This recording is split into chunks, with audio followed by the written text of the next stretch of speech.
Pois é, guerra de novo. Os Estados Unidos atacaram o Irã. O que é que isso tem a ver com a Fórmula 1? A gente vai saber agora. Vai, acelera aí. Pé no porão.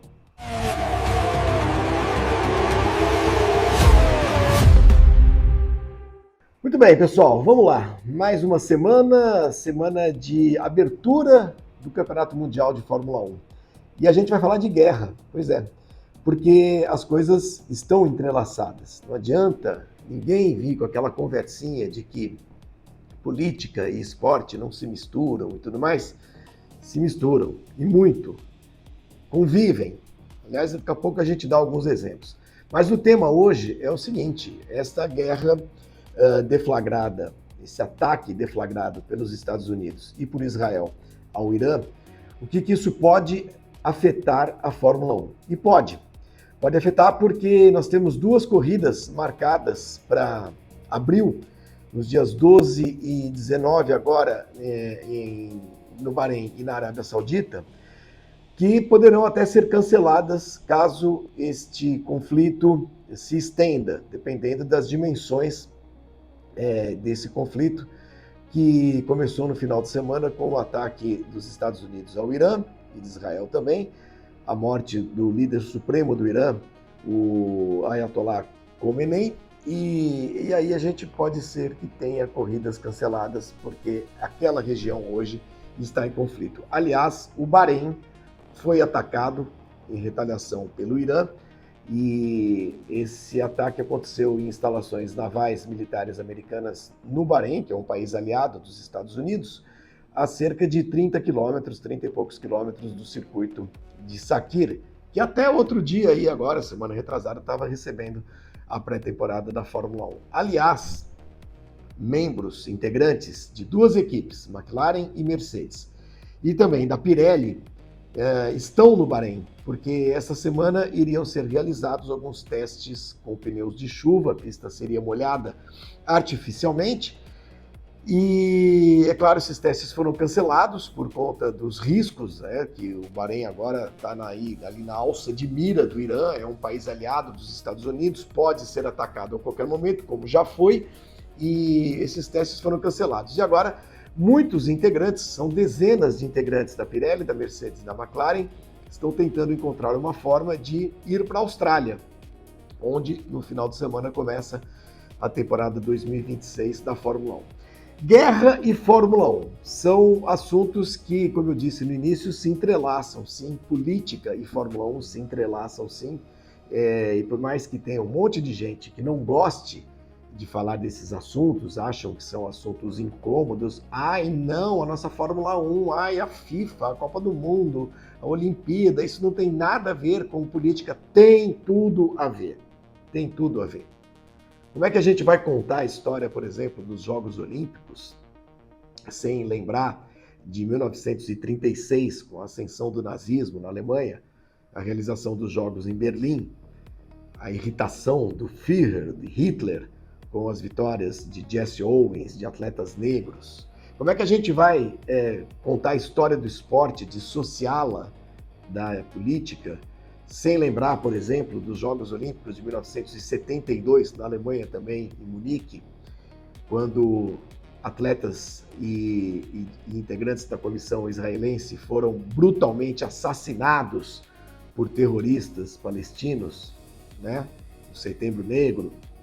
Como é que a gente vai falar de esporte e não falar de política, sem lembrar das Olimpíadas de 1980 na União Soviética, o boicote americano aos Jogos de Moscou, devolvido na edição seguinte das Olimpíadas em Los Angeles, 1984, com o boicote da União Soviética e de países da chamada Cortina de Ferro também aos Jogos realizados nos Estados Unidos? Como é que a gente vai falar de futebol sem lembrar da Copa do Mundo de 1978, que aconteceu durante a brutal ditadura militar argentina, né? E que inclusive foi determinante para a conquista, né, do título pela seleção da Argentina, o envolvimento de militares no suborno de jogadores da seleção peruana, etc. e tal. Enfim, é besteira falar que futebol, Olimpíada, Fórmula 1, esportes não se misturam com política. E nesse caso específico agora do início de 2026, a gente vê a possibilidade de duas corridas não acontecerem justamente porque estão marcadas para uma região. Hoje o dia que eu estou gravando este videozinho aqui da gente, aqui na Foi o que eu disse TV, comecinho de março, hoje é uma região do mundo em conflito. Vocês se lembram que quando estourou a guerra entre Rússia e Ucrânia, a Fórmula 1 foi afetada. O Grande Prêmio da Rússia foi cancelado. Os patrocínios da equipe Haas, o principal patrocínio, que vinha de uma empresa russa, do pai do piloto Nikita Mazepin, esse patrocínio foi cancelado também. Essas coisas se misturam muito. Uma coisa afeta a outra, né? A Fórmula 1 não vive numa bolha inalcançável pelas mazelas do planeta Terra. Claro que não. E agora a gente tem, como eu disse no início, essas duas corridas. Dia 12 de abril e dia 19 de abril, Bahrein e Arábia Saudita, em região do mundo em conflito. O Irã, inclusive, na sua reação ao assassinato do seu líder e também ao ataque dos Estados Unidos de Israel, atacou países aliados no Golfo Pérsico, aliados dos Estados Unidos. Um deles é o Bahrein, como a gente falou, e outros são alvos, né? E a gente tem corrida na Arábia Saudita. A Fórmula 1 tem corrida na Arábia Saudita, tem corrida em Abu Dhabi, tem corrida no Catar, né?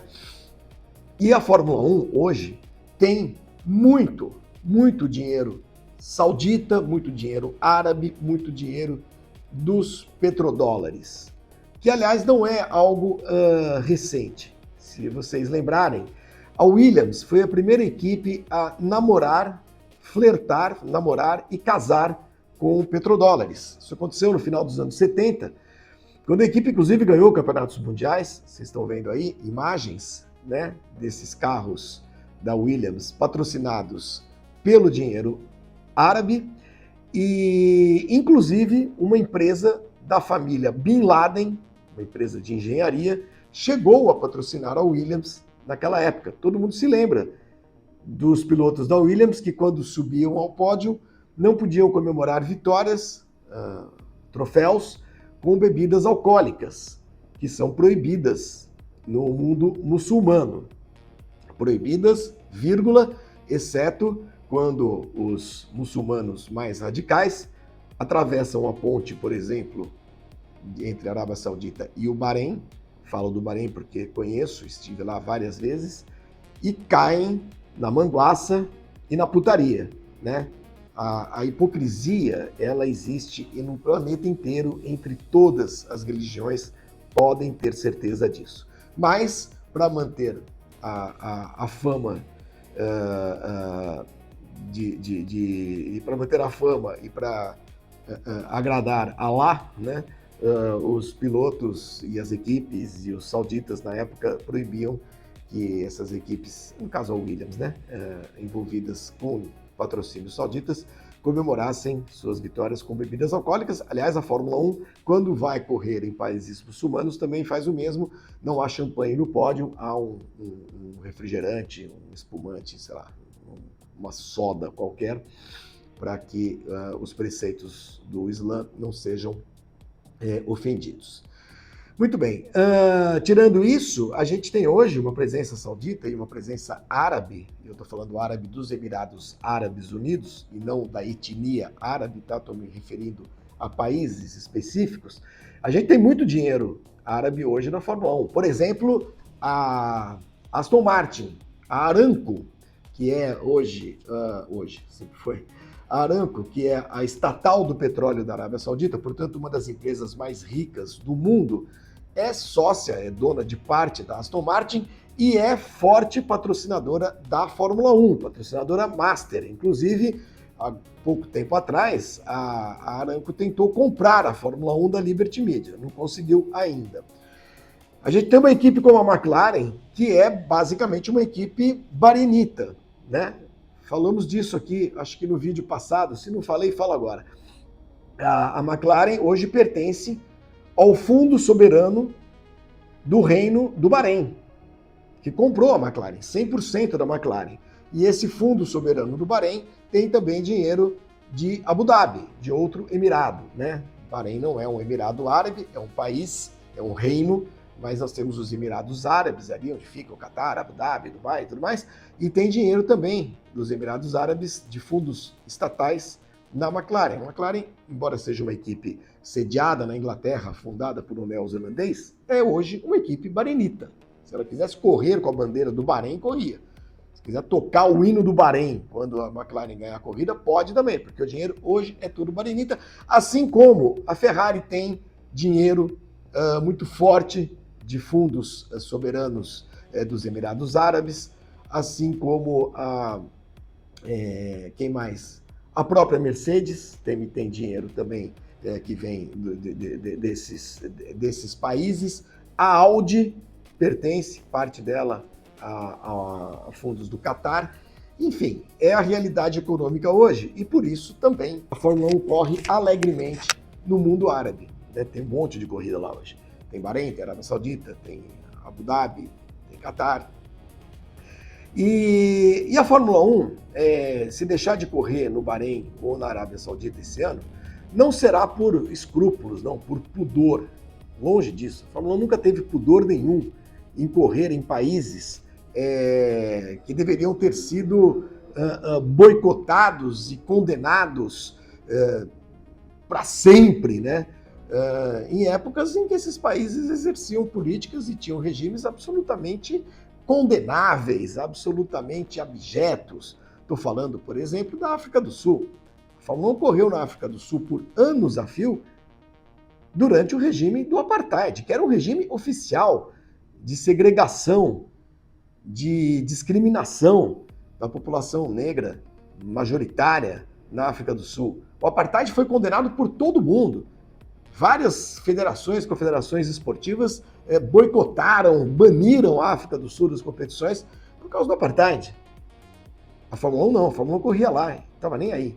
Né? Como não estava nem aí quando veio correr aqui no Brasil. Em 1972, e depois de 73, já como etapa do Campeonato Mundial, durante o período mais sangrento, mais carniceiro da ditadura militar brasileira. E a Fórmula 1, com todo respeito e perdão pela expressão, foda-se, estava cagando e andando.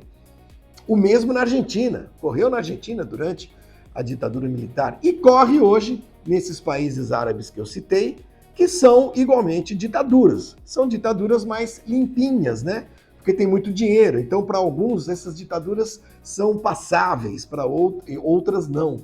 Né? Tem muita gente que acha que não, na Arábia Saudita tudo bem, né? no Bahrein tudo bem, mas em Cuba, na Venezuela, não sei o que, aquelas coisas. A gente sabe como é que são. Né? Nós estamos falando, na verdade, gente, de regimes autoritários, regimes totalitários, desses países no Golfo Pérsico, que o Ocidente aceita, acata, tolera, bajula, por causa exclusivamente de dinheiro. Não há outra razão. Tá? De qualquer maneira, claro que sem nenhum pudor, não por pudor, se a Fórmula 1 tiver de cancelar essas corridas, terá de fazê-lo mesmo, porque se estiverem ainda em conflito militar essas regiões, esses países, e eu estou falando dos primeiros, porque são as duas primeiras corridas no mundo árabe, no chamado mundo árabe que a gente vai ter esse ano. Antes tem Austrália, China e Japão, né?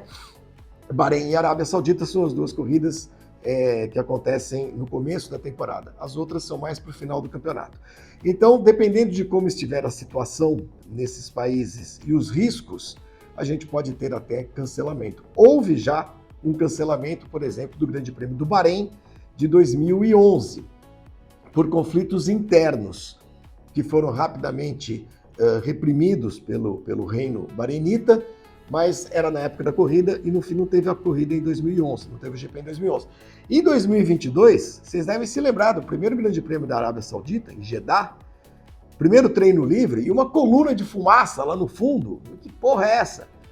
Os guerrilheiros Houthis, segundo o governo da Arábia Saudita, do Iêmen, né?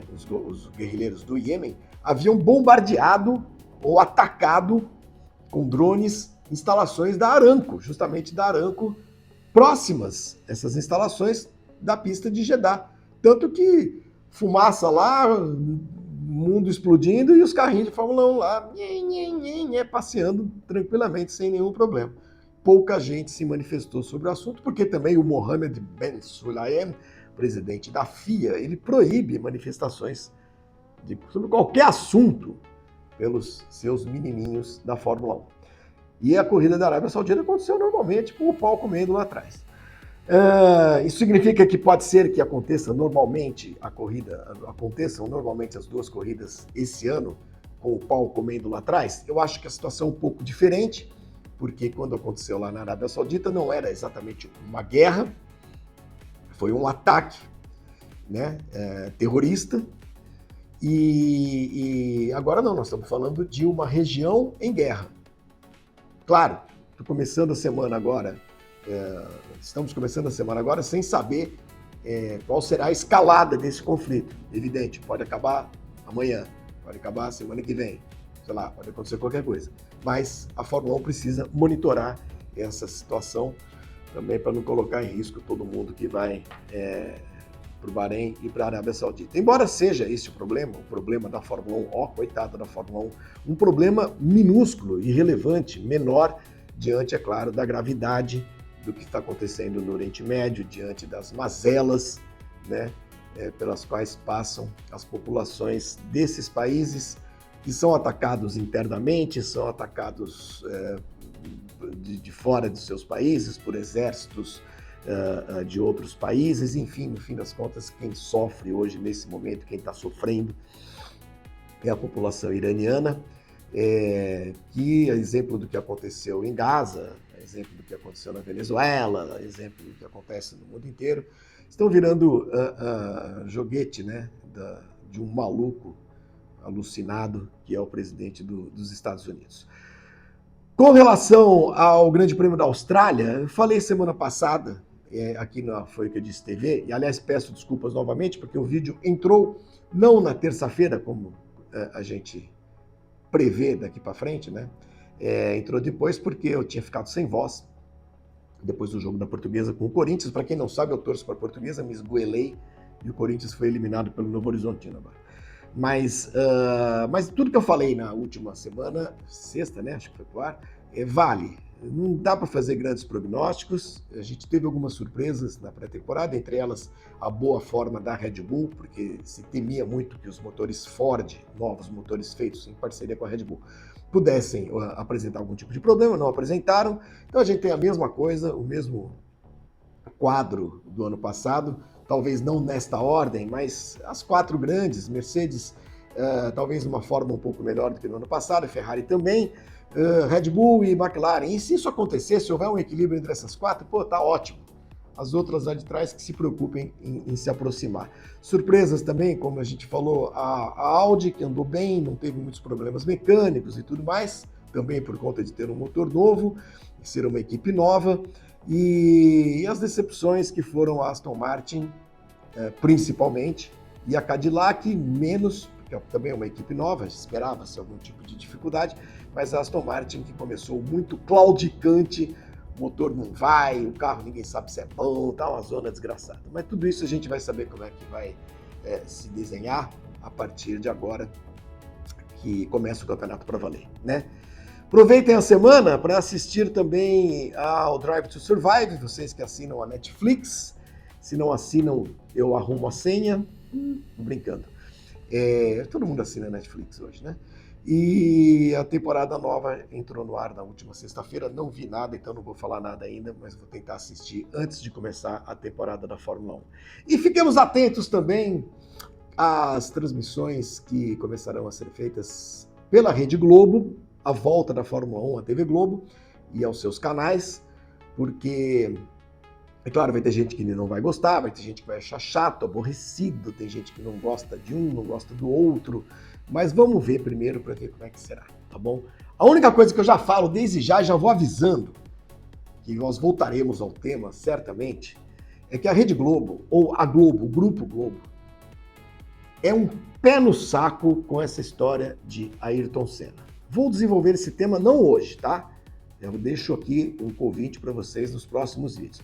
Porque eu vi uma postagem, assim que chama, no Instagram, de uma matéria que foi feita com o Gabriel Bortoleto, que mora em Mônaco. E a postagem no Instagram falava assim, viu só, o Bortoleto sempre sonhou em morar em Mônaco. Conversa, Mônaco os caras vão morar lá por causa de imposto, todo mundo sabe. Mas tudo bem, vai, tá bom.